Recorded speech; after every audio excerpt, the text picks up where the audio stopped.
Have you ever looked at old pictures of your mom and thought to yourself, man, I really wish she would have kept that outfit? Well, today's your lucky day. Come check it out.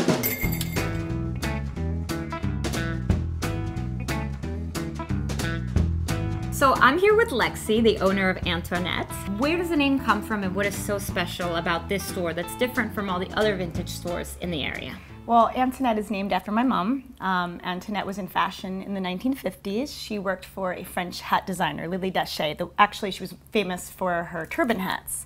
But my mom left the industry to start a family, but she never left fashion behind. That's a quote that she always says. And she just started collecting vintage.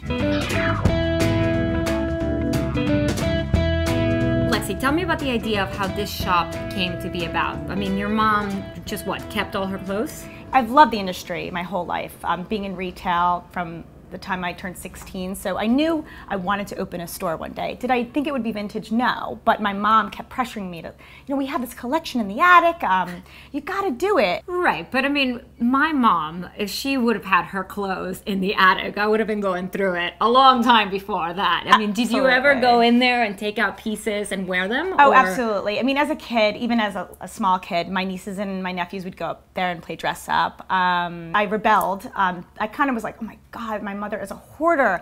I wasn't really into vintage at the time. In high school, in the 90s, I just started loving the 70s and what that decade was about, and that's where I started rocking my mom's style, and I think that's where I became such a vintage fanatic.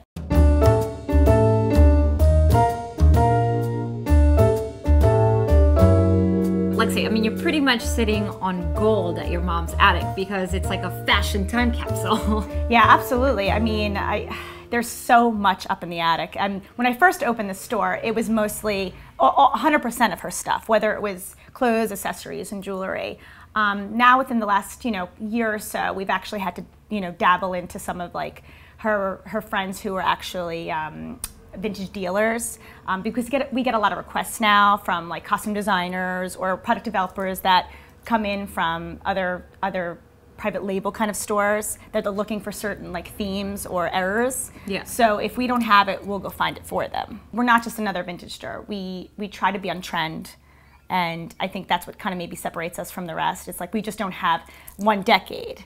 And if something, I try to do some trend research. If I know what's going to happen for this fall, I'll go out and try to find that kind of stuff. All right, well, I'm excited to try some of the stuff on. So, Lexi, will you give me a little tour of all the pieces and tell me what do you think would be good for me to wear now? Absolutely, absolutely. All right, let's go.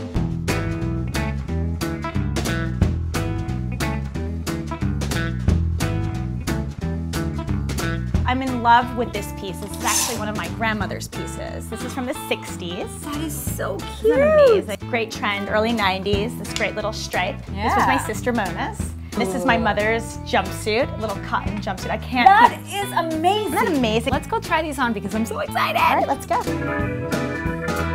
This is too cute, but it looks like I should be working in a 50s diner. Can I get your order, sir? This is Lexi's sister from the 90s, and by the way, a little secret, it's totally in trend right now. All right, guys, I am totally channeling Kelly Kapowski from Saved by the Bell right now. Lexi, thank you so much for welcoming me. I can't wait to rock my new jumpsuit. Oh, you're welcome. I can't wait to see you in it. Yay! That was the best fashion time capsule ever. But if I want to keep fitting into my jumpsuit, I gotta work out. And I know just a place in Carroll Gardens.